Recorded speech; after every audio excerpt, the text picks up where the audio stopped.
Muy buenos días, sean bienvenidas, bienvenidos a la 10ª sesión del seminario del Grupo de Trabajo Interinstitucional de Seguridad Metropolitana. Eh, Nos da mucho gusto estar aquí y compartir con todos ustedes. El día de hoy tenemos una ponente maravillosa.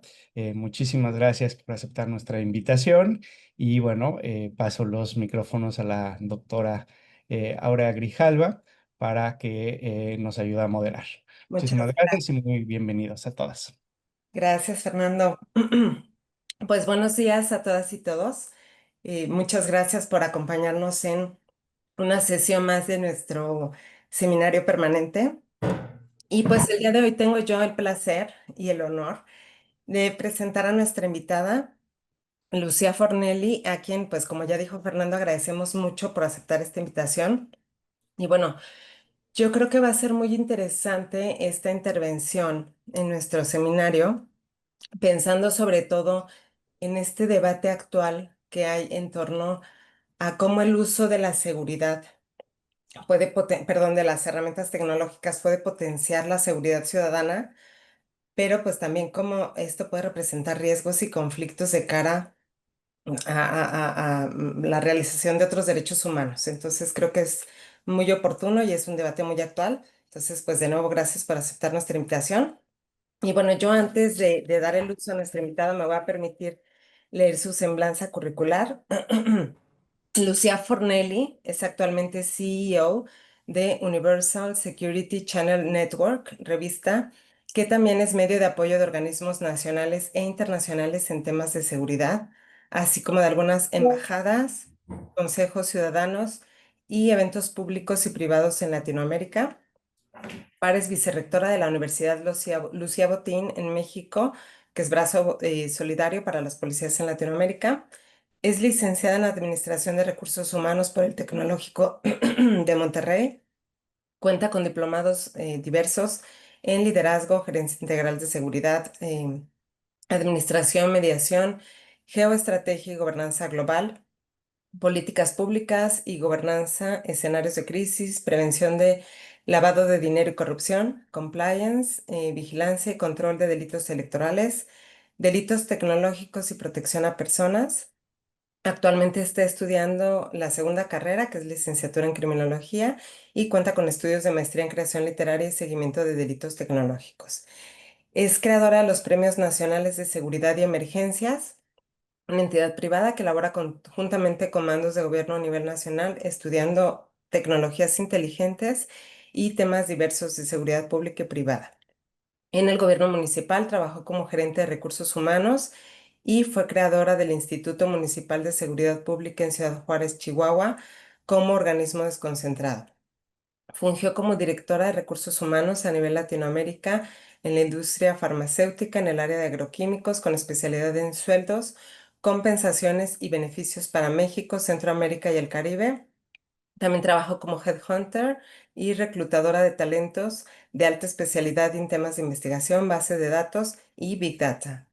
Sus temas de interés son educación, formación y dignificación policial, el rescate de la cultura de la legalidad y de los espacios públicos, así como la reinserción social de personas privadas de la libertad.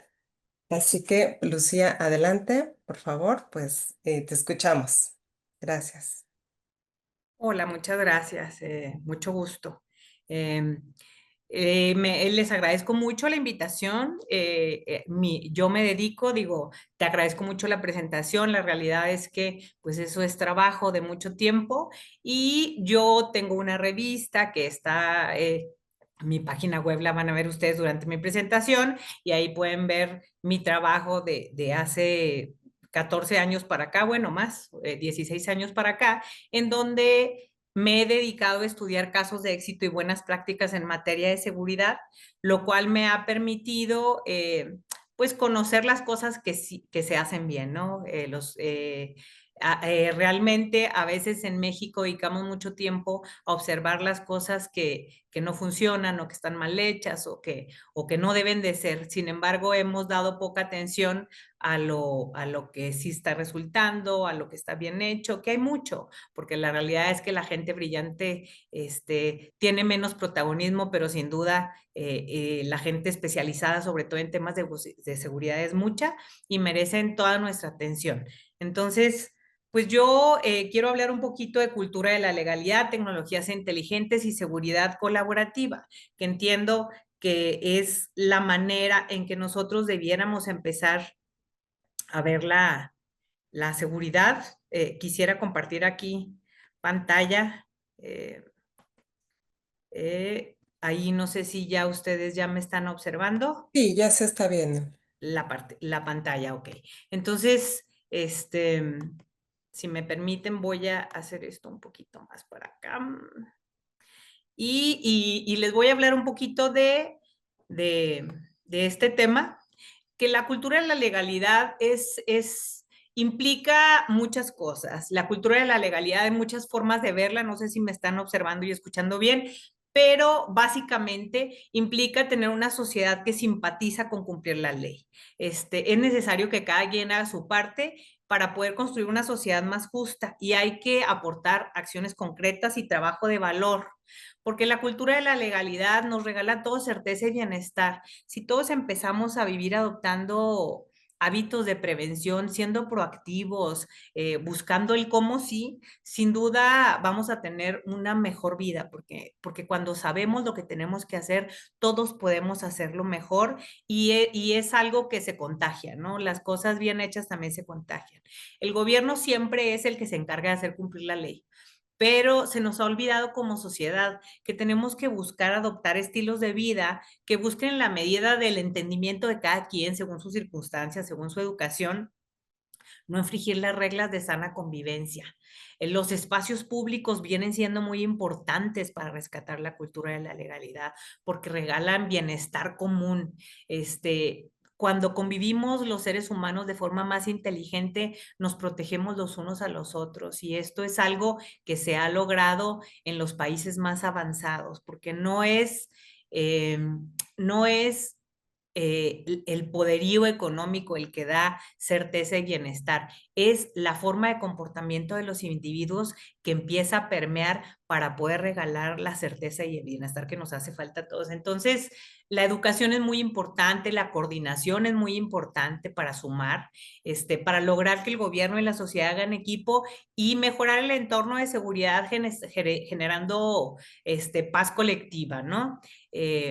Trabajando de la mano, hay muchas formas, no se trata de reconocer el hilo negro, ya la tecnología ayuda y ayuda mucho.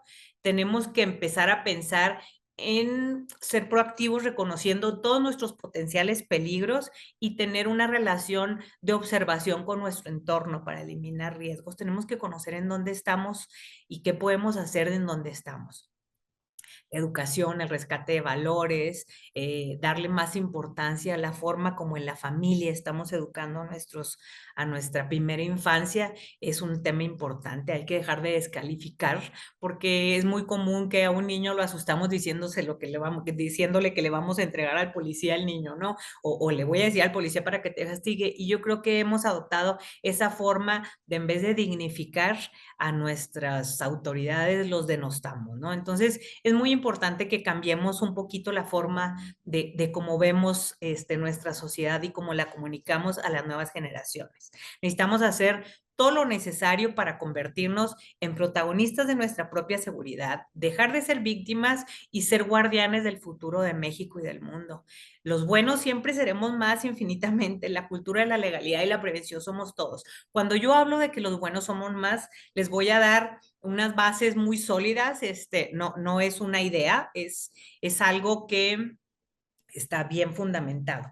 Y un ejemplo es el siguiente. En México aproximadamente habemos 133 millones de habitantes y platicado no por mí, es una plática, es una charla importante que yo tuve con el que lleva las agregadurías de seguridad de 28 de las 32 embajadas en México, y ellos calculan que por 130 millones de habitantes que hay en México, aproximadamente hay entre 1.200.000 criminales de riesgo, ¿no?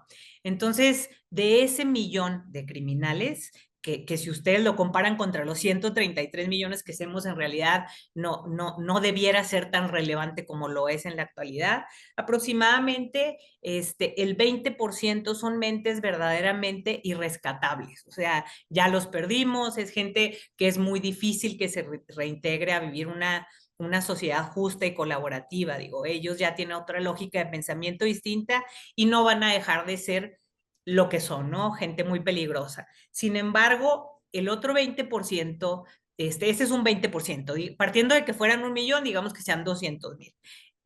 Los otros 20%, otro 20% es gente que es altamente peligrosa y que tiene conciencia de lo que es la criminalidad, y tal vez saben que no deberían de estar ahí, sin embargo no van a dejar de estar ahí porque ya su vida está demasiado comprometida, porque ya tienen unos hábitos y unas circunstancias que no les permitirán estar ahí. Entonces ahí son 400,000 que perdimos. El otro, digo, perdón, sí, es 400,000. El otro porcentaje es gente que si tuvieran una oportunidad de vida distinta, si pudiéramos ofrecerles como sociedad una forma diferente de comportamiento, probablemente no querrían estar ahí, porque estar ahí implica muchos riesgos que no quieren ni para ellos ni sus familias. Entonces es algo que debemos de considerar. Más o menos la población penitenciaria, unos números más, unos números menos en México, en las prisiones, en el sistema penitenciario federal, estatal y municipal, asciende a menos de 230,000 PPLs, que son personas privadas de la libertad. Digamos que esos pudieran también causar un conflicto, pero no podemos denostar a toda la población penitenciaria. Hay gente que delinque por necesidad y por humildad, por pobreza, y no necesariamente es gente difícil, aunque la reinserción social es tan mala que probablemente puedan entrar siendo gente decente que se portó mal o medio decente, pero la población penitenciaria los contamina. Entonces sí es un problema que atender. Más o menos en México habemos 24,000 víctimas de algún delito, puede ser sencillo, hasta puede ser grave, por cada 100,000 habitantes. Entonces, en el 2024 más o menos pudimos observar que en México hubo 23,100, no, perdón, 23 millones de víctimas de algún delito en el 2024. Si tomamos en cuenta que la cifra negra de denuncia es un 93%, o sea, el 93% pueden ser menos, pueden ser un poco más, pero son delitos que no se denuncian.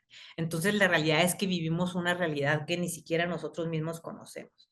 Entonces, hay que tomar en cuenta que en México más o menos existen 150 organizaciones criminales verdaderamente peligrosas. Este es nuestro escenario, pero si lo vemos de una forma un poco más optimista, podemos saber que ese escenario nos deja como saldo que los buenos siempre somos más.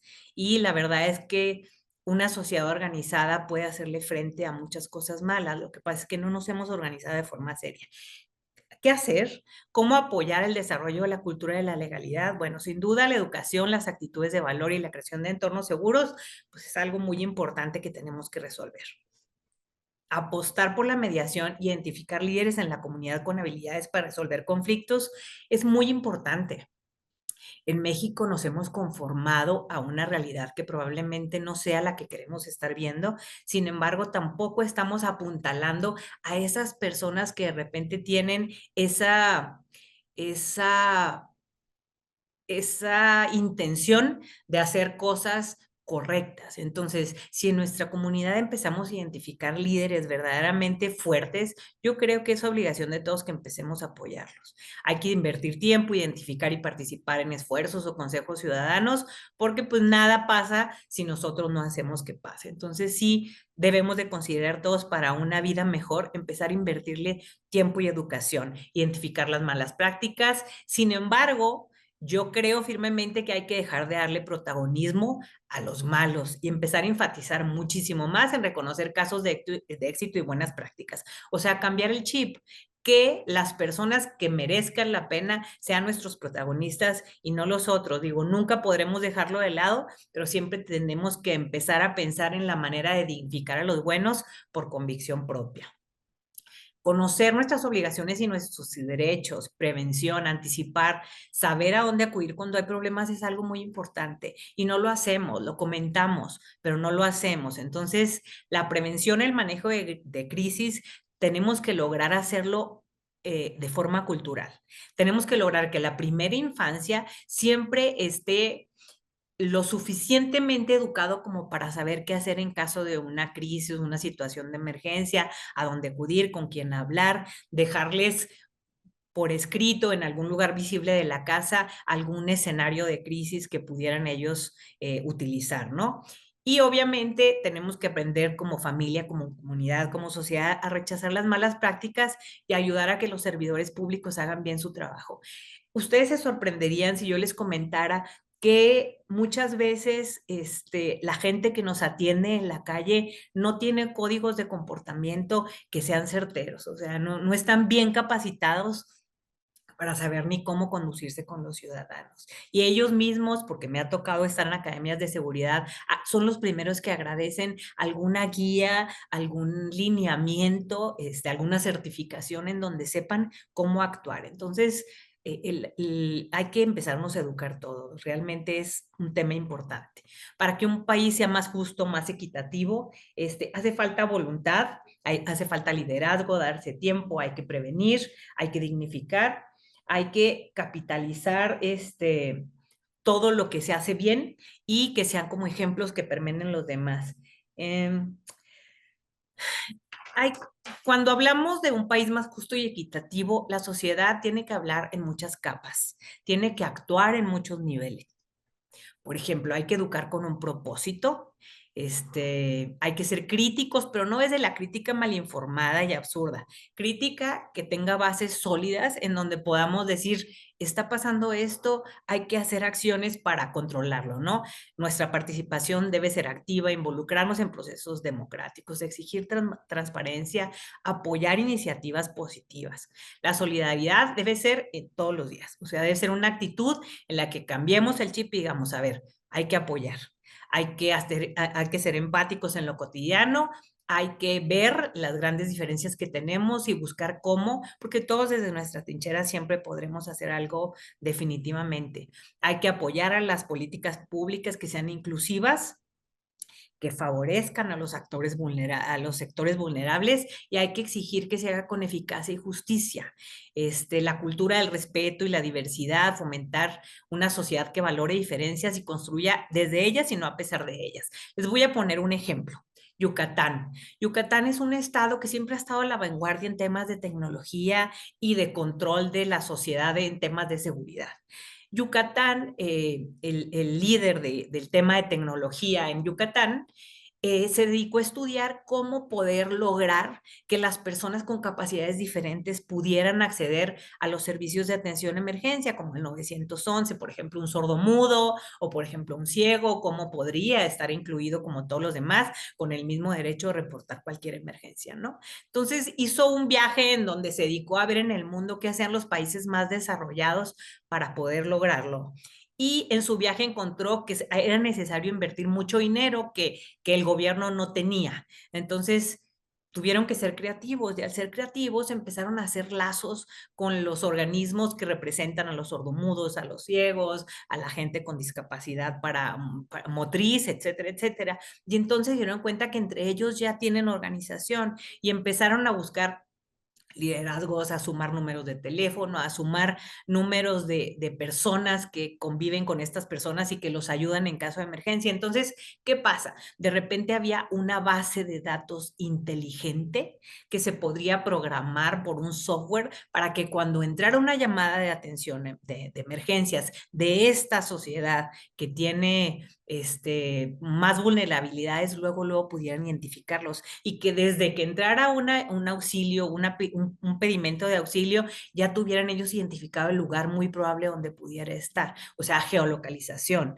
Hay muchas formas de trabajarlo. El caso es que ellos van un paso adelante porque digamos que lo hicieron público, el gobierno lo anunció, lo tienen desde la página del gobierno del estado para que te inscribas si tú sientes que tienes algún problema, que en algún momento necesitarás ayuda. Entonces ahorita ellos tienen muy bien identificados a ese sector vulnerable de la población. Esos son esfuerzos que se logran con voluntad política, pero claro, o sea, los que más ayudaron fueron la sociedad civil. La expectativa siempre será buena si la sociedad decide que así lo sea. Construir un país más justo únicamente no podrá nunca depender de las instituciones oficiales, sino de cada persona que exige actuar con conciencia, empatía, compromiso. Cuando la ciudadanía se involucra, cuando educamos en la equidad, cuando se exige la justicia y se practica la solidaridad desde casa, el cambio deja de ser una utopía y se convierte en una realidad posible. La esperanza está en nosotros y un futuro mejor también está en nosotros. O sea, donde hay muchas voluntades, es difícil detener el progreso. La seguridad no es ausencia de violencia, es una garantía de que las personas puedan vivir con dignidad, ejercer sus derechos, desarrollarse plenamente. Una sociedad segura es aquella que protege a los más vulnerables, que previene antes de castigar y que construye confianza entre los ciudadanos e instituciones. O sea, yo como ciudadano debo de conocer quiénes son las personas que me representan, debo de buscar una manera de tener contacto con ellas, no desde lo individual, porque pues sería el cuento de nunca acabar, pero sí en lo colectivo. Todos podemos formar grupitos de seguridad entre nosotros. La seguridad bien entendida es una buena herramienta, es muy poderosa y provoca justicia social que permite desarrollo humano, entornos seguros. Hay tecnología para esto, hay tecnología muy brillante que ya se utiliza en varias ciudades pequeñas del Estado de México y que da muy buenos resultados, porque entonces la gente sabe a dónde acudir. Hay apps ciudadanas que las bajas en tu teléfono desde donde puedes fácilmente participar en grupos. Tenemos que tener más educación de cómo involucrarnos. La seguridad efectiva no se logra con tecnología o a la fuerza, es inteligencia social, es prevención y cercanía. Cuando la seguridad se construye con la gente y es más fuerte. No se construye para la gente, se construye con la gente. Tenemos que, para poder ser proactivos en temas de convivencia y de colaboración ciudadana, conocer nuestros riesgos. No toda la gente tiene los mismos riesgos, no toda la gente corre los mismos peligros. Obviamente una persona que tiene mucho dinero es más atractiva para un delincuente que alguien que no lo tiene. Entonces, ¿qué tenemos que hacer? Cada quien desde nuestra situación, tenemos que identificar nuestras vulnerabilidades y niveles de exposición a riesgos comunes, riesgos de alto impacto. Tenemos que tomar en cuenta dónde vivimos, con quién convivimos, etcétera, etcétera, porque la situación de cada quien es distinta. Entonces, este es un análisis personal y familiar.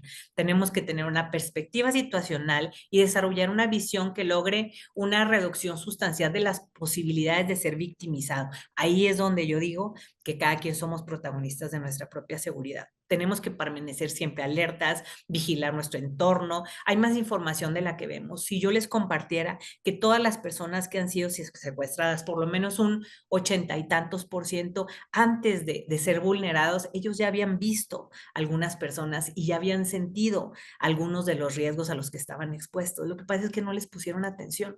O sea, mucha gente ha visto un carro raro estacionado fuera de su casa. Nuestro sexto sentido nos indica cuando alguien que se nos acerca es peligroso. Sin embargo, hemos silenciado a nuestros sentidos. El teléfono nos distrae tanto que no nos permite ir viendo lo que está en nuestro camino. Y es importante que no perdamos esa conexión con la realidad. Hay que ser proactivo, hay que anticiparte, hay que controlar factores de riesgo. Eso implica ser disciplinado, para poder tener certeza y hacer un checklist de los riesgos que realmente nos competen. ¿A qué estoy expuesto según mi perfil? Tenemos que hacer un listado de riesgos que nos hacen vulnerables, que no pensamos nunca, pero que es importante pensar. quiénes son nuestros amigos, nuestra familia, qué bienes hemos adquirido, nuestro ciberentorno, qué tan peligroso es, nuestras redes sociales, qué tanto exhibimos cosas que puedan causarle malestar o envidia a los demás, que eso, la envidia es uno de los pecados favoritos del diablo, no hay que incentivarlo.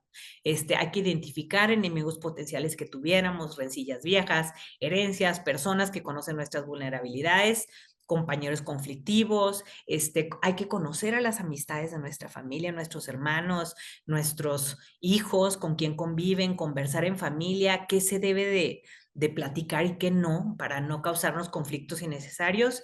Y hay que analizar todos nuestros miedos. No hay que ser paranoicos, pero siempre hay que tener y preparar escenarios de respuesta en caso de una crisis. Conscientes siempre que el sentido común en nuestra misma familia muchas veces es el menos común de los sentidos. Entonces siempre es mejor hablar riesgos, poner escenarios y hacer un plan.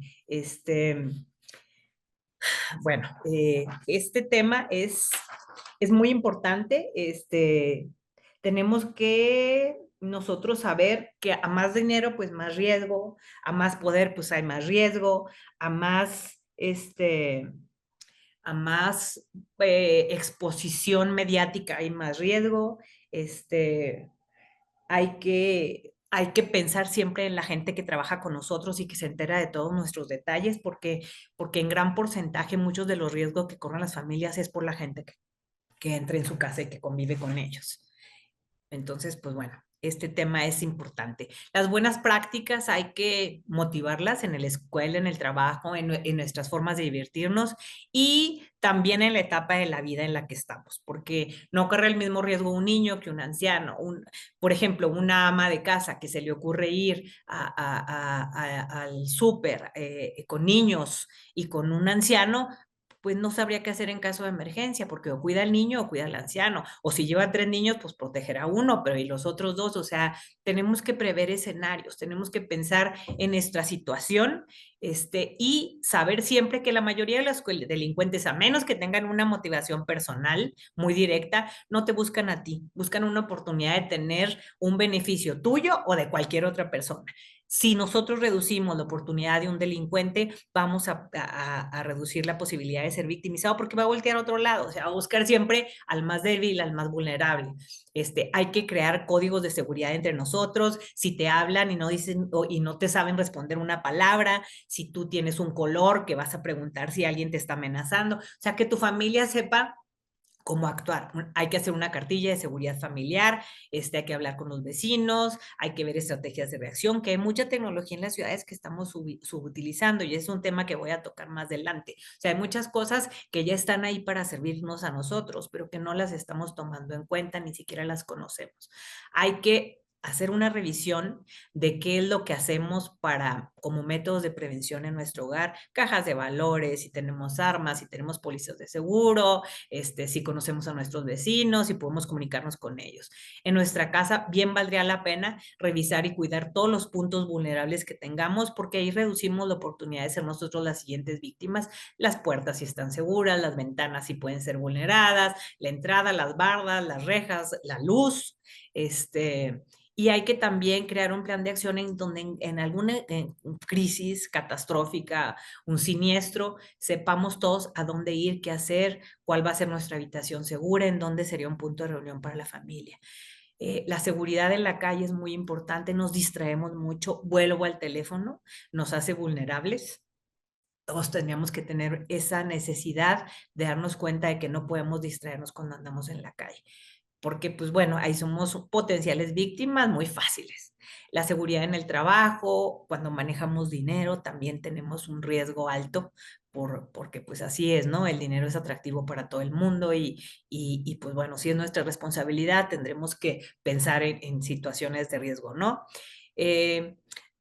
Cuando nos divertimos, cuando viajamos, cuando vamos a un antro, a un bar o lo que sea, nos distraemos mucho porque pues también el alcohol hace su efecto, ¿no? Entonces tenemos que pensar siempre en buscar grupos que nos acompañemos, que no nos quedemos solos, que vayamos con gente en la que confiemos, ¿no? Entonces, pues es muy importante las etapas de la vida cuando hablas de seguridad. ¿Qué pasa cuando inicia el nuevo sistema de justicia penal? Bueno, el nuevo sistema de justicia penal debió de darle alto valor a la mediación, que es la resolución de conflictos por métodos alternativos, que no engrosan las filas del sistema penitenciario, que no nos cuestan como sociedad, porque cada persona dentro de una prisión, pues no sé últimamente, pero hasta hace 2 años yo supe que aproximadamente cuesta 450 pesos diarios, o en algunas prisiones de alta seguridad muchísimo más. Entonces, ¿qué pasa? Pues esto nos cuesta como sociedad. Y muchas veces cuando una persona va presa, no se resuelve ningún conflicto y sí se crean muchos otros, porque se queda una familia sin la cabeza de la familia, se queda, se crea pobreza, sobre todo cuando son mujeres que se hacen cargo de los padres, de los niños pequeños. Es una serie de conflictos. Entonces, tenemos que ver mucho por la resolución de conflictos, pensando de una manera más amable, más empática, más cercana, porque cada persona ve la realidad según su experiencia y no podemos pensar que los demás piensen como nosotros. Nuestra opinión no vale tanto como nuestro ejemplo. Las apariencias no engañan, lo que engañan siempre son las expectativas de las personas, porque la realidad de todos es diferente. Entonces, esto es importante, ¿no? Hay que pensar en una forma de entender la realidad mediando situaciones. Yo creo que eso también es un cambio de chip importante que en México pudiera hacer una gran diferencia. Hay que saber qué hacer si somos víctimas de un delito, hay que tener a la mano siempre los contactos de emergencia, hay que buscar en la medida de lo posible tener todos las mayores barreras físicas que podamos para evitar ser víctimas de un siniestro. Hay que considerar saber defenderse. Unas clases de defensa personal no nos estorban a nadie. Yo creo que pudiera ser bueno y hay gratuitas, porque sobre todo últimamente hay una corriente que mucha gente quiere hacer y se pueden organizar también. Hay que tener identificadas unidades como las WECs, que son las unidades antisecuestro en los estados o en los municipios, digo, son estatales, pero no todos somos sujetos de eso, pero es bueno tenerlo, no estorba. Hay que no crearnos enemigos, hay que ver a la gente en función de lo que es para nosotros. No toda la gente llega a nosotros para lo mismo. Hay gente que llega con unos propósitos, hay gente que otros, pero hay que ver que toda la gente tiene cosas buenas y malas y desechar lo que no nos sirve y seguir. Hay que ver con actitud positiva cuando estamos dentro de un conflicto que sea lo menos grave, ¿no? Hay que buscar siempre cuando pasamos por una situación de crisis que nos apoyen de forma psicológica para sanar correctamente. La salud mental es muy importante porque si no lo solucionamos nosotros nos duremos también parte del problema. Hay que saber a dónde acudir para tener asesoría jurídica, hay que tener siempre en conciencia, no pelear porque hay pleitos que ni ganados son buenos, es mejor la paz siempre, por mucho, porque muchas veces estamos enojados y con el que estamos enojados ni en cuenta y para nosotros representa un agobio diario, ¿no? Las terapias ocupacionales y buscar experiencias positivas nuevas siempre serán mejor que vivir con un peso en el alma, ¿no? ¿Qué pasa en México? Nuestras perspectivas de seguridad. La seguridad de nuestro país está muy afectada por factores externos, internos. Las oportunidades que tenemos son muchas. Estamos en un punto en que somos un país inteligente que puede apostar por digitalizar procesos. Estamos en una situación privilegiada geográficamente. Estamos adoptando la tecnología con un poco de retraso, porque la verdad es que en el sexenio pasado se retrasó mucho la adopción de tecnología y hubo un volver a empezar en este gobierno, que lo están intentando hacer, hace falta recurso, pero bueno, en esa trinchera estamos, ¿no?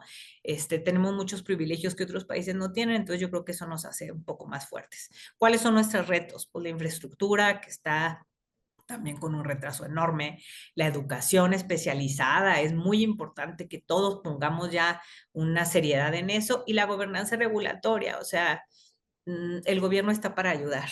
Entonces tenemos que lograr esa unión en donde de veras cumplan su función. El crimen organizado transnacional se ha vuelto muy poderoso.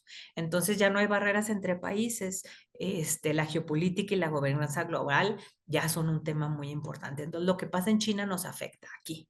En ese tenor tenemos que pensar. En México los aspectos económicos como el lavado de activos se relacionan mucho a la impunidad.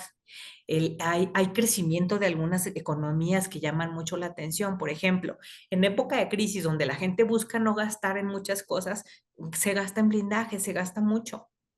¿Por qué? Porque eso habla del peligro en las calles, ¿no? ¿Qué podemos observar como otros ejemplos? Yo puse aquí la venta de submarinos. ¿Quién compra un submarino? Un submarino es carísimo y sin embargo la venta está a la alza.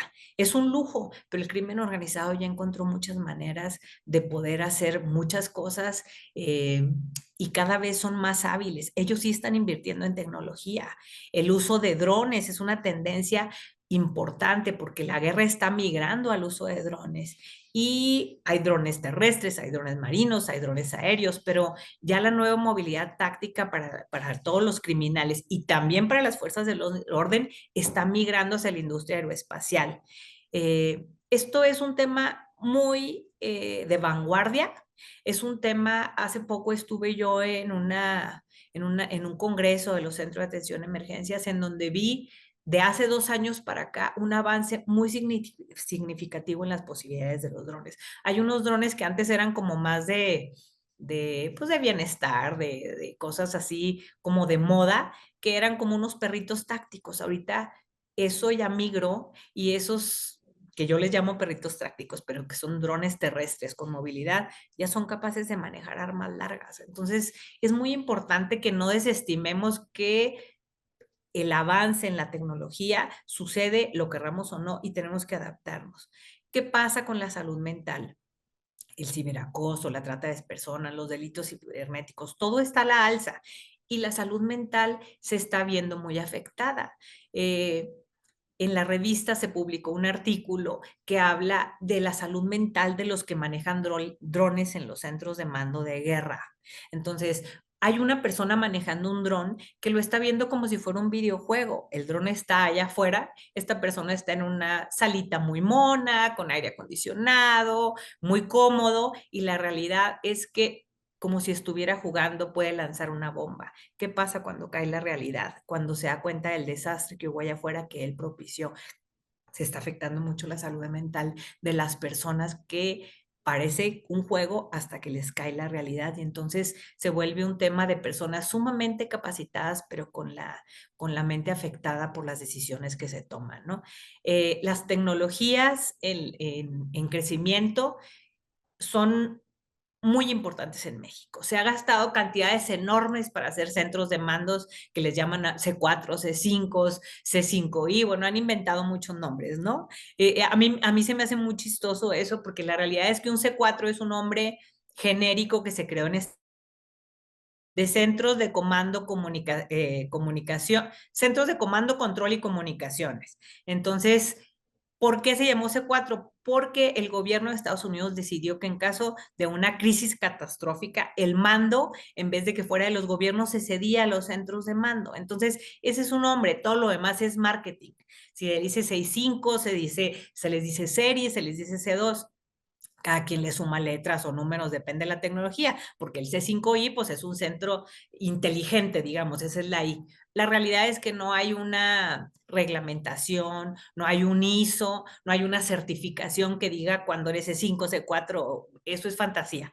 La realidad es que son nombres como espejitos, ¿no? Como en Estados Unidos, que te muestran lo que tú quieres ver, tratando de hacerlo muy importante, pero bueno, existe una coyuntura fuerte en el crimen transnacional en México, Centroamérica, Latinoamérica. El control del sistema penitenciario es muy importante porque la inteligencia del crimen muchas de las veces se gesta desde las prisiones. Desde ahí salen muchos intentos criminales. Entonces, la rehabilitación de las personas privadas de la libertad, los PPLs, es un tema crítico que hemos abandonado mucho. Los índices de corrupción en materia de seguridad en México van a la alza. No hay ninguna tendencia a la baja que se pueda demostrar. Entonces, eso también es algo grave que como sociedad estamos permitiendo y en lo que estamos colaborando, porque la corrupción es de dos. Hay un alza considerable en delitos de violencia de género, violencia intrafamiliar. En la pandemia fueron muchas las estadísticas de persona que era vulnerada por su propia familia dentro de su casa. Entonces, eso nos cuestiona mucho los valores que estamos viviendo los mexicanos, nuestra lógica de pensamiento, que provoca malestar social creciente.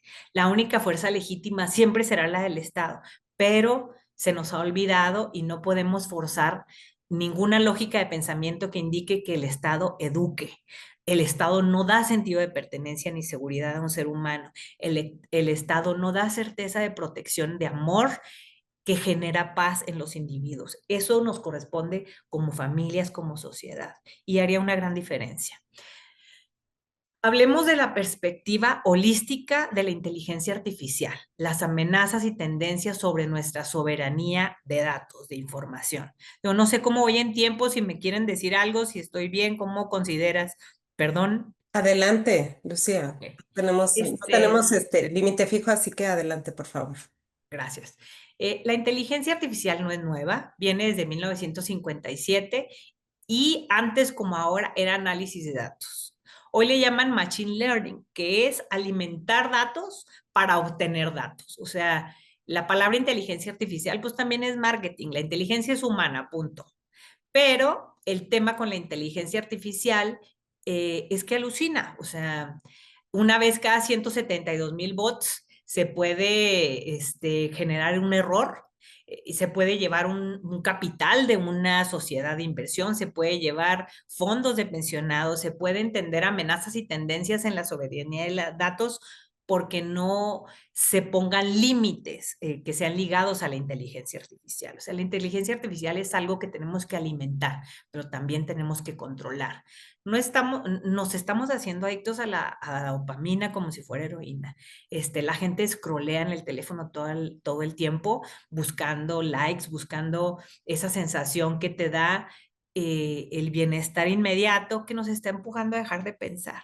Nosotros somos una generación, bueno, yo, ¿verdad? Ustedes a lo mejor son más jóvenes, pero yo soy una generación que todavía tocamos instrumentos, jugamos con un yoyo. Nuestro desarrollo neurálgico es mucho más grande que el de las nuevas generaciones. Entonces, las nuevas generaciones verdaderamente hay que buscar la manera de controlar esa exposición a perder tanto el tiempo con el teléfono y perder la noción de la realidad, porque lo que vemos no es necesariamente lo que sucede, ¿no? La adicción ahorita número 1 en Singapur, por poner un ejemplo, ya no son las drogas o el alcohol, no es la nicotina, son las relaciones cibernéticas con personas inexistentes, o sea, fantasías creadas. Es un asistente de inteligencia artificial que sabe lo que comes, que te gusta, puede predecir lo que vas a hacer más adelante. Entonces tenemos que definir el impacto para la humanidad, porque la inteligencia artificial es como si se descubriera de nuevo el fuego. No es la rueda, no es la imprenta, es el fuego, o sea, es un gran cambio. En Europa se investiga algo llamado Recursive Self-Improvement, que es cuando la inteligencia artificial se mejora a sí misma de una manera reiterativa. Si tú y yo verbalizamos y tratamos de llegar a una conclusión, resolver un problema, nos vamos a cansar. Entonces, estaremos, we agree or disagree, desaparecemos ya. O sea, no queremos seguir con esto, ¿no? Porque pues el ser humano se fastidia, se cansa, pero las inteligencias artificiales no. Que es un alimento de información, 350 millones de veces en una hora. Es una interacción que ningún humano podría, se volvería loco. Sin embargo, de ahí se generan las respuestas. Entonces, hay que tener mucho cuidado cómo alimentamos a la inteligencia artificial. Hay que crear límites. En Estados Unidos y en Europa, ya los límites que se consideran un nombre que le dicen granting permit es como en casa, hay que hacer límites para que no generar caos. Ninguna inteligencia artificial debiera tomar la decisión de arrojar una bomba, por ejemplo. Es como un niño, ¿no?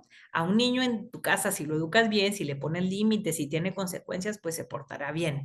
Si permites que haga lo que quiera, pues entonces estás creando un monstruo. Así es la inteligencia artificial. O sea, depende de nosotros los usos que le demos.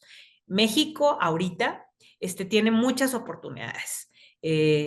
Muchas empresas con oportunidad de competir en los mercados globales, en la soberanía de datos. Hoy por hoy la soberanía de datos no nos pertenece ni a México ni a Latinoamérica y a muy pocos lugares en el mundo. Digamos que Estados Unidos tiene los grandes almacenes de información. Esa es una oportunidad para México, ¿eh? Nosotros debiéramos volvernos ese país que sea un paraíso en temas de datos y que tengamos gobernanza sobre lo nuestro, sobre todo, que entiendo que es uno de los nuevos objetivos de este gobierno, ¿no? Nos vamos a tener que educar todos porque el destino guía al que está dispuesto y arrastra al que no lo está. O sea, eso va a suceder, querramos o no querramos. Hay que estudiar y hay que ponernos a la vanguardia para no quedarnos atrás. La seguridad colaborativa. ¿Qué es la seguridad colaborativa? Es participar todos. La privacidad y la tecnología son desafíos y posibles soluciones que nosotros tenemos en nuestras manos. Hablemos primero, cuando hablemos de seguridad colaborativa, de videovigilancia colaborativa. La videovigilancia colaborativa empezó hace más de 12 años en Puebla.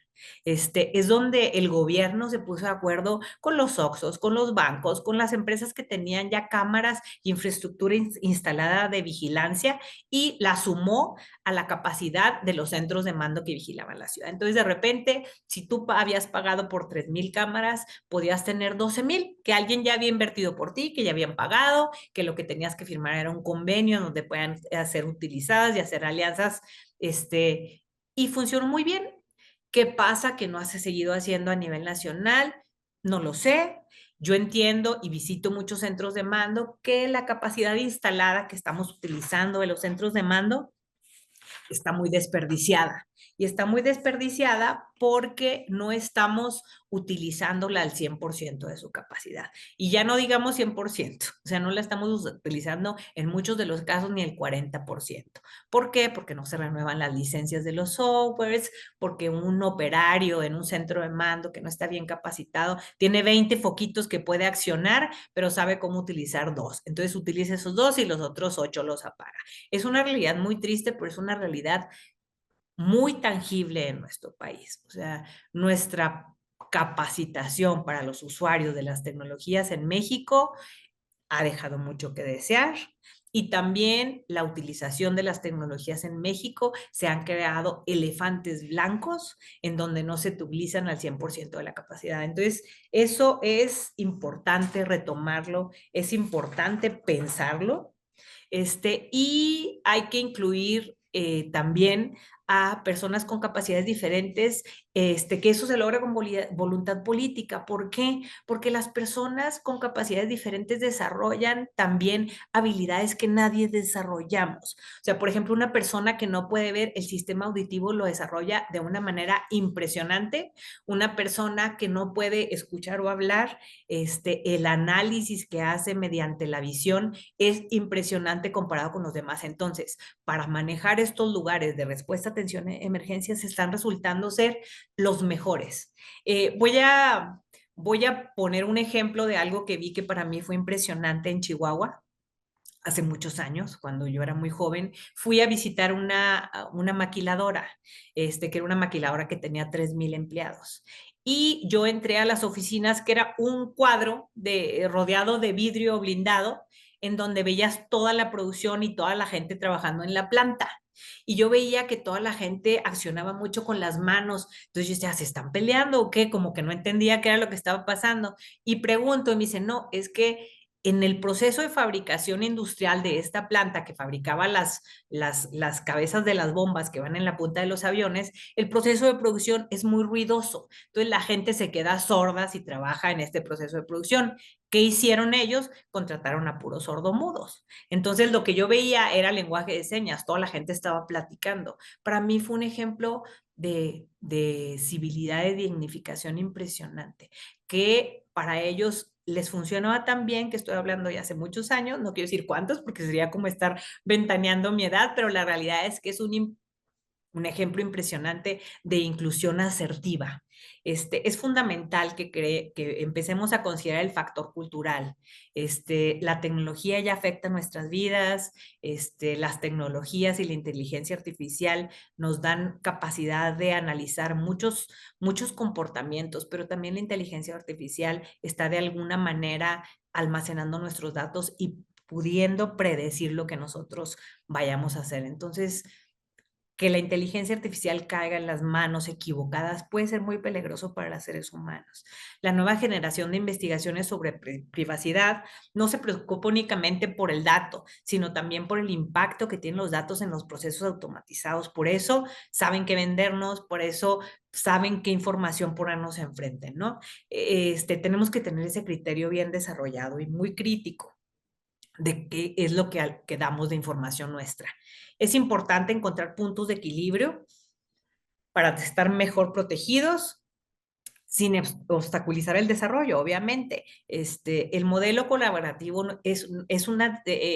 aún no es una gran tendencia en Latinoamérica, pero en otros países como Gran Bretaña, como Singapur, como Nueva Zelanda, que están mucho más avanzados, el Machine Learning está pensado de una forma muy inteligente.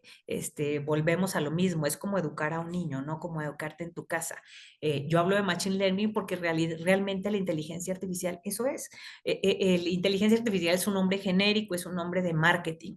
La inteligencia artificial son datos que arrojan datos. Entonces, los datos que alimentemos nos van a arrojar certeza y resultados positivos o nos van a arrojar problemas, ¿no?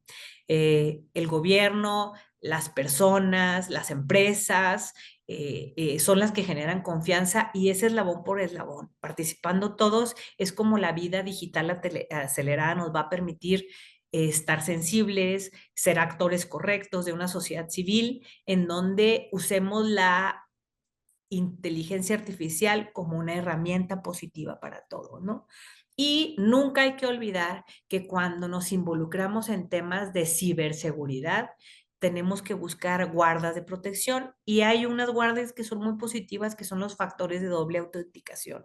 En cualquier sistema que compras el Microsoft, que compras MailChimp, que adquieres una app, entonces hay que buscar que si la quieres utilizar, te avisen en tu teléfono, te manden una autenticación a tu correo, etcétera. ¿Por qué? Porque así es la manera como nos vamos a proteger de ataques, ¿no? ¿Qué rol juegan las empresas? Pues tienen que buscar que los datos sean un objetivo que atraviese a toda la organización, todos los proyectos, todos los equipos de trabajo, que todo esté protegido. Los gobiernos, por su parte, deberán enfocar el uso de datos en el desarrollo de políticas públicas, absteniéndose de hacerlo, por ejemplo, para controlar a la población. O sea, para eso no es para desarrollar políticas públicas correctas. Es necesario que la sociedad civil esté muy activa para que se mantenga en funcionamiento las instituciones democráticas y la división de poderes, incluyendo una amplia independencia de los organismos regulatorios. O sea, qué bueno regular, pero que la regulación no se haga para imposibilitar a las personas. Entonces, pues bueno, esto es un poquito de lo que yo quiero compartir con ustedes. Este, Aquí están mis datos, yo publico diarios. Si ustedes me buscan como Lucía Fornelli, me encuentran muy fácil en LinkedIn, en Twitter, en redes sociales también como USEC Network, que es la revista. Yo subo información casi los 365 días del año, que no es información mía, que obviamente es gente de muy aplicada y grandes expertos con los que yo tengo el gusto y el honor de convivir todo el tiempo. Entonces, pues siempre he dicho que no es lo importante lo que uno pueda hacer o sepa, sino más bien de las personas de que te rodean, que ellos son los que te van a hacer fuerte en cualquier momento de crisis. Entonces, pues muchas gracias y no sé, tú me das indicaciones que siguen, ¿no? Sí, muchísimas gracias, Lucía, por tu presentación. Muy interesante y sobre todo creo que nos diste una visión sumamente amplia de muchísimas cosas relacionadas con la seguridad. Realmente sí me sorprendió cómo fuiste capaz de hablar de tantos temas en torno a la seguridad en un espacio, digamos, acotado.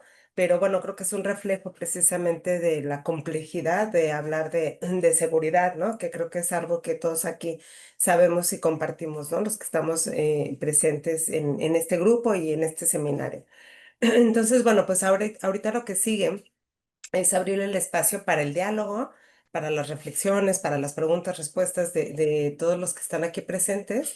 Entonces, yo les pediría a los que quieran hacer alguna reflexión o alguna pregunta para Lucía, que levanten la mano para que les pueda ir dando el uso de la voz de manera ordenada.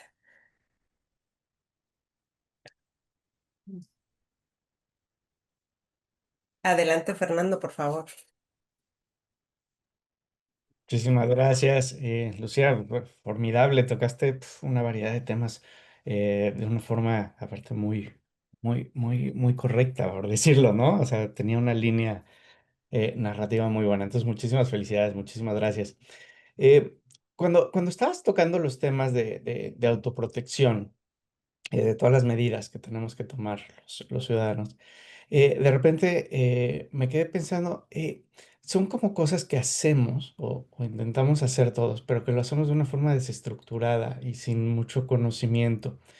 Entonces, digo, tenemos ya desde hace muchos años, es más, desde hace muchas décadas, retos de seguridad de distintos niveles y muy serios, y no acabamos como sociedad de aprender y aprender bien. O sea, tenemos como información por todos lados de qué hacer, pero en un momento de crisis, finalmente no hay un plan, como tú bien nos lo recuerdas. Y eso, ¿cómo podríamos llegar a más sociedad? O sea, porque hay manuales, hay como, digamos, la información está, pero la sociedad no acaba de abrazar el tema. No sé si es porque no se sienten víctimas o porque la poca información desestructurada que tienen ya les es suficiente o no sé, es suficiente. Pero al final, digamos que siento que no nos lo tomamos en serio. Sabemos un poquito, pero con ese poquito nos quedamos y eso dificulta nuestra protegernos adecuadamente. Entonces, no sé, en tu experiencia, ¿cómo ves este tema? Sí, muchas gracias. Es bien interesante eso que me estás comentando. La realidad es que hay casos exitosos en donde el empoderamiento de un organismo en donde participan muchas personas se vuelve un gestor de cosas positivas, ¿no? Digo, los consejos ciudadanos, las organizaciones empresariales, todas esas alianzas estratégicas que ya incluyen grupos de gente y que se sientan a dialogar con los gobiernos, han hecho grandes cambios. Digo, te puedo hablar por ejemplo, mi tierra, Ciudad Juárez, en donde llegó a ser considerada la ciudad más peligrosa del mundo. Pues yo siempre digo que no hay mal que dure 100 años ni nadie que lo aguante. O sea, la gente en Juárez pues es vaga, hace mucho calor. O sea, durante el verano, si tú quieres salir a divertirte, pues tendrá que ser en la tarde noche, porque durante el día el sol te cocina. O sea, es difícil, ¿no? Entonces a veces son las 9 de la noche y apenas está bajando el sol. Imagínate la gente que quiere salir en la noche a divertirse y que la inseguridad no se los permitía. Digo, pues, se tardaron poco tiempo en buscar la manera de poner orden. ¿Por qué? Pues porque la vagancia incentivaba a necesitar resolver esto, ¿no? Digo, eso se organizó la sociedad y entonces lograron controlar muchas cosas, porque la sociedad unida sí puede. Ahora, esta es la importancia de encontrar los liderazgos correctos que yo les había mencionado. O sea, un liderazgo correcto agrupa personas. Sin embargo, debe ser pública ese motivación o ese incentivar a la población de participar. Por eso son tan importantes los espacios ciudadanos y el rescate de espacios públicos, porque es donde la gente puede reunirse. Ahorita todos estamos encerrados por la inseguridad, muy mal. O sea, en los parques, cuando los niños jugaban fútbol y las mamás iban a cuidarlos y estaban platicando con las vecinas, en los lugares que no son costosos, que no son onerosos, a donde la gente después de su trabajo puede ir a divertirse un rato, es donde se generan esa convivencia sana que puede poner orden en muchas cosas, porque si hay adultos mayores, si hay jóvenes, si hay niños, aprenden a convivir unos con otros y aprenden a respetarse. Entonces es difícil, aunque seas un delincuente de barrio, con muy malas intenciones, que quieras hacerle daño a tu vecina de 80 años, porque convives con ella, porque la ves, porque la empiezas a humanizar, porque la ves como una persona. A ver, por ejemplo, en Costa Rica es un país sin ejército, sin marina, sin esas guardas de profesionales de la seguridad tan importantes como en otros países. ¿Qué pasa ahí?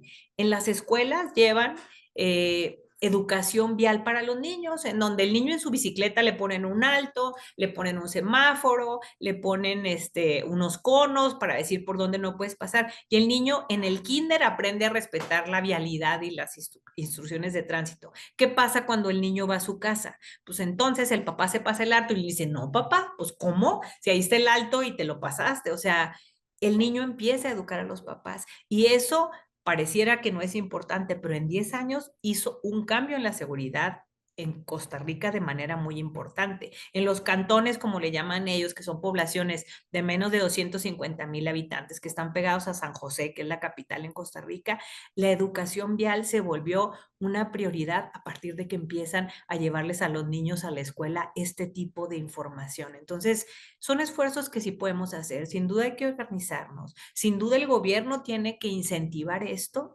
pero yo creo que todos podemos hacer algo y el chiste es empezar, o sea, cada quien empezar desde nuestra trinchera, desde nuestra casa, desde poner orden a tus hijos. Si un niño llega a tu casa con un lápiz que tú no compraste, tú lo puedes identificar y puedes hablar con él y decirle, ¿de dónde sacaste el lápiz? Este lápiz, ¿por qué lo traes? Y poner orden y, mijito, vas y lo regresas mañana y dices, lo tomé por error. O sea, no permitir esas pequeñas cosas que están mal y que van increciendo. O sea, nadie más que la propia persona que vive en la casa sabe lo que está pasando.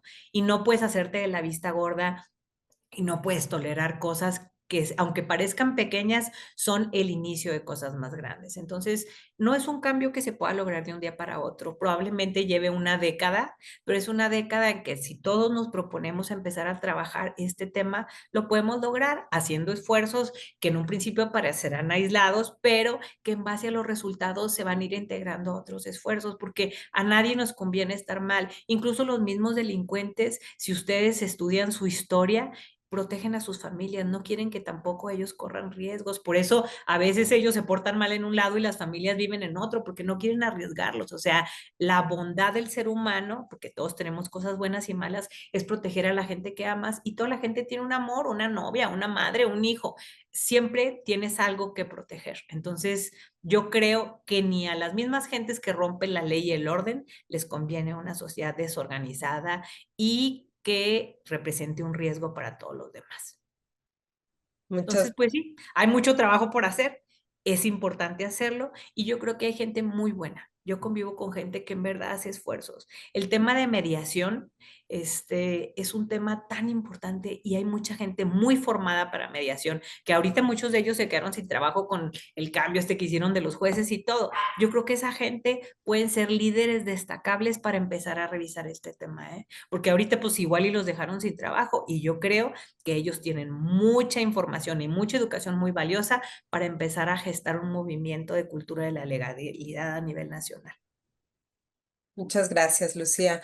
Bueno, pues damos el uso de la voz a Patricia, que tiene la mano levantada. Adelante, Patricia. Tienes el micrófono silenciado, perdón.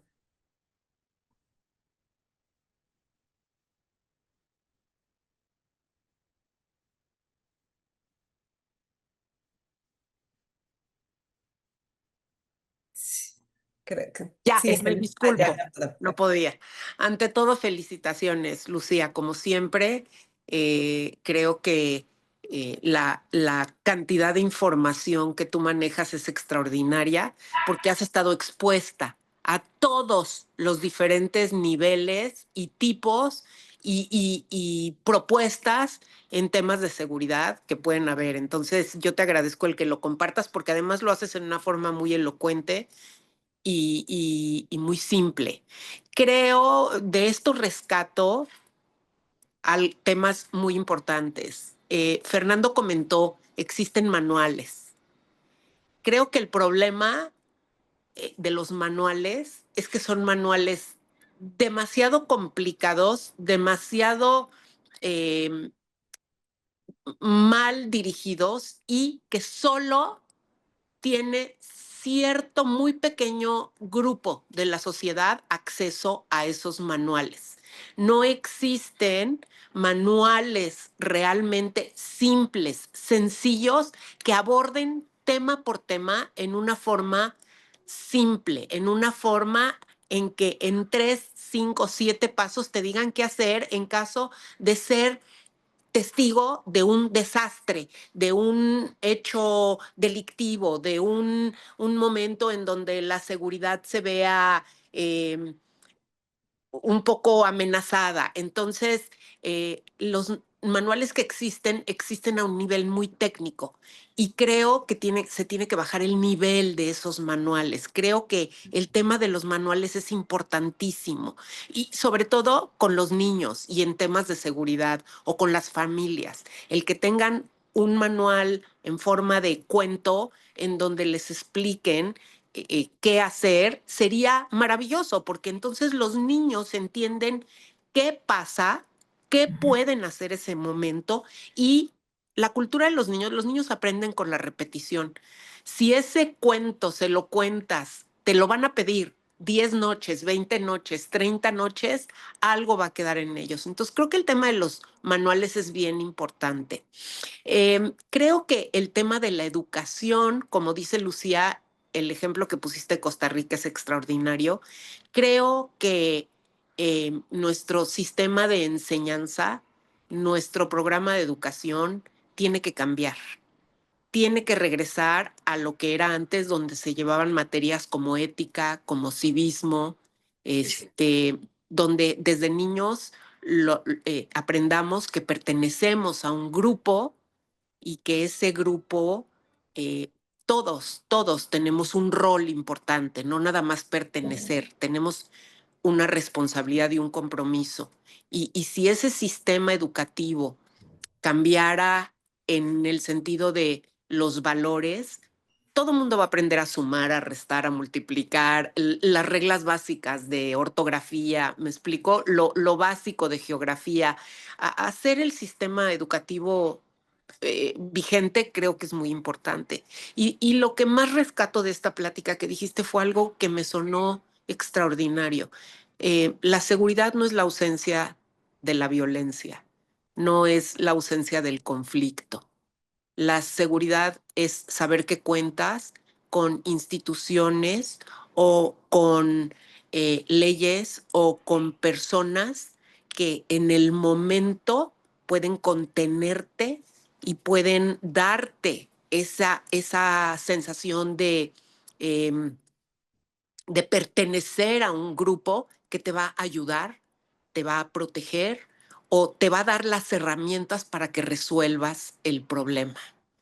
Creo que esta frase que dijiste, que la seguridad no implica la ausencia del conflicto, sino la forma en que manejas el conflicto o las herramientas que tienes para resolverlo, creo que debe ser pues de conocimiento nacional. O sea, debiera ser una frase que todas las gentes que tienen un micrófono o la posibilidad de comunicarse con otras gentes la repitiera constantemente.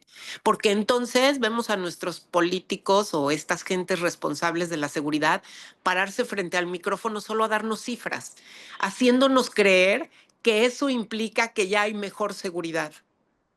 Y no es verdad, no tiene nada que ver con esos números. Es mucho más complejo, mucho más amplio. Y creo que tú tienes muy claro esa percepción. Entonces, pues, híjoles, yo te invitaría, Lucy, a poder estar en la mayor cantidad de foros posibles, hablando sobre todo de ese tema, que entendiéramos que no se trata de números, es mucho más allá la seguridad, mucho más allá que, oye, hubieron 20 muertos menos al día. No, eso no implica que ya es una ciudad más segura. Claro. Fíjate que hay algo que es muy rescatable de todo eso que estás diciendo. Y la realidad es que no soy yo, o sea, hay muchas personas que están en este mismo tenor. Y aunque pareciera un tema muy complicado, pues no sé si ustedes han oído ese concepto de los hábitos, que en 21 días o en 28 días puedes formar un hábito. Yo pertenezco a un organismo que se llama Seguridad por México, que lanzó en pandemia un programa de 21 días, o eran 28, no me acuerdo, 21 días de fomentar la seguridad y la cultura de la legalidad. Entonces, cada día hacías una acción y esa acción te ayudaba en la reflexión y en la acción para empezar a hacer cosas. Era algo muy sencillo, no era algo complicado, no era algo que necesitara grandes capacidades o estudio. Sin embargo, sí era el punto de inicio de la concientización y de la participación. Entonces, ahorita hay muchas tecnologías para todo y sobre todo hay mucha facilidad por redes sociales de regar información. Entonces, yo creo que se puede hacer, no lo veo difícil. Si nos enteramos de tanto chisme que no sirve Claro. para nada, ¿cómo no podríamos enterarnos de cosas que nos sirvan para construir, no? Digo, nada Sí. más hay que tener un poco de voluntad y yo creo que la buena noticia es que sí se puede. E incluso con la ayuda de las tecnologías lo podemos hacer de una manera mucho más rápida. Muchas Es gracias. cierto. Gracias, Lucy. Gracias. Gracias, Patricia, y gracias, Lucía. Le doy el uso de la voz al doctor Carlos Figueroa, que tiene la mano levantada, por favor.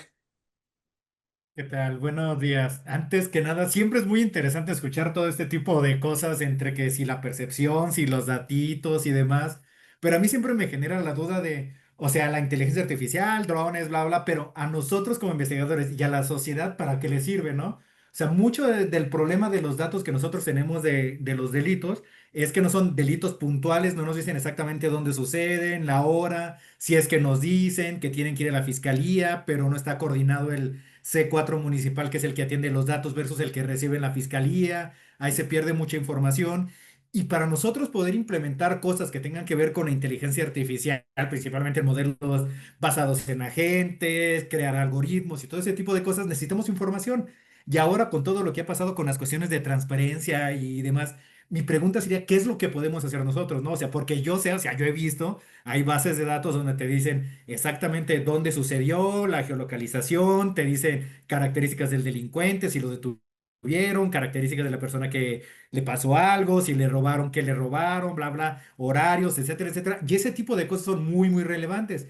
Pero regularmente cuando lo preguntas así por transparencia directamente a la policía municipal, estatal, fiscal y demás, te dicen, no lo tenemos, o número dos, sí lo tenemos, pero no lo podemos decir porque es privacidad, bla, bla, o sí lo tenemos, pero como es una colonia y en la colonia este delito es muy puntual, van a saber quién es y tampoco lo podemos sacar. Nosotros, ¿qué podríamos hacer? Porque ese tipo de cosas sí está interesante porque sí existe la información, tampoco es que uno lo vaya a decir con nombre, bla, bla, bla, pero eso al final de cuentas nos ayudaría a nosotros para, por un lado, investigar todo lo que tiene que ver con eso, tratar de generar algoritmos para tratar de difundirle a las personas de por dónde si vete, a qué horas no te vayas, bla, bla, bla, todo ese tipo de cosas en un trabajo, pero también por otro lado para que la misma policía, que ya sabe cómo está la situación, pueda tener acceso a ese tipo de información y que se complemente lo que nosotros creemos que se podría hacer versus lo que ellos ven en campo, ¿no?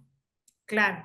Mira, para contestarte esto que me estás comentando, que es muy importante, te voy a poner dos ejemplos, porque yo creo que lo que nosotros necesitamos entender es el concepto de lo que tiene solución y de lo que son batallas perdidas o conceptualizar la realidad de las cosas y por qué se generan. A ver, voy a poner el ejemplo de un dron que se levanta de un submarino y cruza muy bajo para que no pueda ser rastreado 1 kilo de fentanilo a Estados Unidos.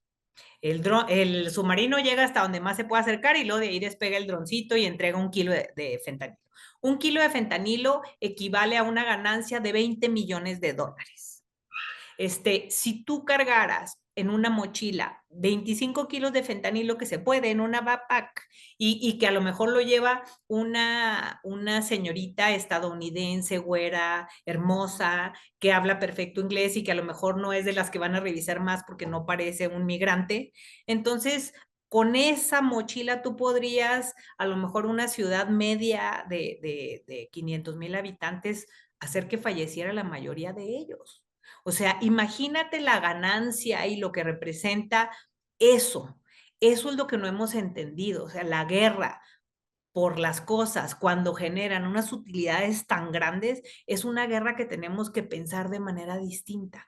Porque si tú terminas con un montón de gente, siempre va a haber alguien ambicioso que quiera seguir con esto, ¿no? Porque es muy rentable. Ese es un ejemplo. Ahora, Otro ejemplo es la migración. Cuando sucede en Estados Unidos esta hecatombe, que es el nuevo presidente, que ha sabido manejar muchas cosas para Estados Unidos de forma correcta, a pesar de que no las ha hecho de la forma que nosotros pudiéramos ver bien de algunas formas, él habla mucho del miedo, del discurso en donde la gente se sienta sumamente afectada, sumamente cautelosa de hacer cosas que estén mal o de infringir la ley. Pero ¿qué pasa en la realidad? Pues las fronteras ahorita tienen los albergues de migrantes vacíos y no hay gente que ahorita esté haciendo la función que podrían hacer. ¿Por qué? Porque la migración en México, la correcta migración y el correcto trato de las gentes que vuelven al país lo hace lo privado, no lo público. O sea, la migración federal no es quien está atendiendo a los migrantes, los están atendiendo los jesuitas, los están atendiendo las comunidades de cristianos en la frontera, los están atendiendo gente de buena voluntad, que son los que logran repatriar a estas personas o conseguirles algún trabajo o convivir con ellos. O sea, la realidad es que la sociedad somos, en México, somos una sociedad bondadosa, somos una sociedad en su mayoría católica, somos gente que no sabemos ni cómo ayudar, pero que cuando queremos ayudar, ayudamos de forma desinteresada. Entonces, yo creo que lo que nos ha hecho falta siempre es organización y poder entender bien el concepto de las cosas. O sea, luchar contra un crimen organizado que es tan rentable, que tiene acceso a tanta tecnología, lo vamos a lograr nada más haciéndolo de forma diferente y buscando la forma de negociación y de inteligencia que pueda permear, porque con lo que no podemos competir o combatir es con esas grandes ganancias que generan muchas actividades ilícitas. Entonces hay que ver la manera de regularlas tal vez, o de ver que se legalicen tal vez para que entonces sean un generador de impuestos. Mira, yo veo mucho el reino del terror de muchas formas. Por ejemplo, Hacienda ahora se va mucho contra las personas que siempre han pagado impuestos y genera una crisis y un miedo, ¿no? Un terrorismo fiscal. ¿Qué pasa si dejan de voltear a ver a ese 30% de la población que son los que siempre han pagado impuestos y voltean a ver al otro 70% que nunca han pagado? De ahí a lo mejor todos pagábamos menos, pero pagando todos la recaudación era superior. O sea, hay que empezar a ver los problemas de forma distinta, porque lo que hemos estado haciendo hasta ahorita no necesariamente está funcionando bien. Hay cosas que sí, y hay gente muy talentosa, darle oportunidad a esa gente. Digo, yo considero eso, ¿no? Y sí, para mí es muy grave que el nuevo sistema de justicia en México tenga gente poco competente. Ojalá que se apliquen a estudiar ya que están ahí, porque la realidad es que también eso implica una pérdida para todos los demás. O sea, tenemos que tener gente brillante representándonos y debemos de hacer algo por siempre exigir eso. Digo, bueno, no sé si contesté lo que tú querías o a lo mejor te hablé de otras cosas, pero yo creo que es parte de lo que tenemos que empezar a voltear a ver. Muchas gracias. Gracias a ti. Gracias, Carlos, y gracias, Lucía. No veo más manos levantadas, pero entonces yo voy a aprovechar para hacer mis dos preguntas que a lo mejor pueden quedar como un cierto cierre. La verdad es que me ganaron Fernando y Carlos con las preguntas, pero entonces voy a aprovechar partiendo de las preguntas de ellos. A ver, la primera, en toda esta, digamos, perspectiva de la seguridad colaborativa o coproducción de seguridad, como también se conoce, em, yo creo que todos estamos de acuerdo, pero mi pregunta iría más hacia, desde la perspectiva de las instituciones, por dónde empezar, porque también, digamos que hay yo lo juntaré con lo que decía hace rato Fernando, ¿no? Pues a veces no sé si es apatía, yo creo que se conjunta con miedo, desconfianza, y no solo de los ciudadanos a la policía y a las instituciones, sino de las instituciones también a los ciudadanos. Entonces, digamos que hay un acaparamiento también de la información. em, la participación ciudadana muchas veces es simulada, ¿no? O se usa para justificar lo que ya se decidió antes. Entonces yo diría, la pregunta sería como muy concreta, ¿no? Primer punto, ¿dónde empezamos en las instituciones a cambiar ese chip y hacer esas instituciones más democráticas, transparentes, etcétera? Pues que se supone que son las aspiraciones de un Estado democrático, ¿no? Claro. Y la segunda, Lucía, en todo esto de la tecnología que yo decía, tú lo dijiste a lo largo de tu presentación y también al inicio, pues yo comenzaba con esta balance entre derechos y seguridad, etcétera. ¿Qué podemos hacer? ¿Cómo poder hacer un contrapeso a ese uso de tecnología, ¿no? O sea, ¿qué necesitamos hacer en los ciudadanos? Como generar unos escudos, unas protecciones ante este posible riesgo de uso desmedido por parte de las instituciones de estas tecnologías sin ningún límite hacia los derechos humanos de los ciudadanos. No, no sé, ahí también, ¿cómo crees, o desde tu perspectiva y experiencia, qué se puede hacer para hacer ese contrapeso? Serían mis dos preguntas, Lucía. Gracias. Mira, se me ocurren muchas cosas, pero te voy a decir algo que yo veo y que yo creo que paraliza mucho el desarrollo sustentable en materia de seguridad. Tecnología hay mucha y nadie de la población sabemos para qué. Bueno, yo sí, porque yo voy y me meto al centro de mando y lo conozco, digo, es mi trabajo, ¿no? Pero la gente en general no sabe ni la tecnología con la que cuentan sus ciudades ni para qué sirve. Si el gobierno hiciera una difusión correcta de todo lo que ya existe y puede ser utilizado por la sociedad, yo creo que la gente podría tener acceso a muchas cosas que no conoce y que ya se hizo el esfuerzo y que ya se pagaron. Por ejemplo, hay muchas apps ciudadanas que la gente no trae en su teléfono y las ciudades grandes en México ya tienen respuesta inmediata a esas apps. Entonces, hay que hacer campañas de difusión masiva que sean verdaderamente convincentes para que la gente, viendo ese anuncio, baje el app.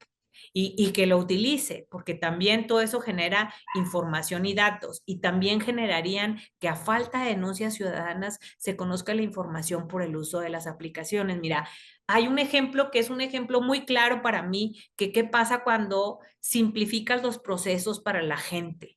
En Sinaloa, por los muy malos motivos, pero con grandes resultados, se digitalizaron todo en la ventanilla única. ¿Por qué? Porque la gente iba a tramitar un acta de matrimonio, por decir, iba a tramitarla a un hombre armado, que asustaba al de ventanilla única, porque entonces el señor se tardaba en darle la copia y el otro lo amenazaba y ya nadie quería atender a ventanilla única, porque llegaban en Sinaloa y los empistolados a hacer un escándalo porque se tardaban en un proceso de catastro, etcétera, ¿no? Entonces, por los malos motivos, pero empezaron a digitalizar todos los procesos y entonces la gente empezó a tramitar su acta de matrimonio, de nacimiento, su predial, lo que sea, desde la comodidad de su casa y ahí pagaban y ahí imprimían su boleta y todo. Entonces, la motivación fue exponer menos al funcionario público ante posibles violencias o delincuentes, ¿no?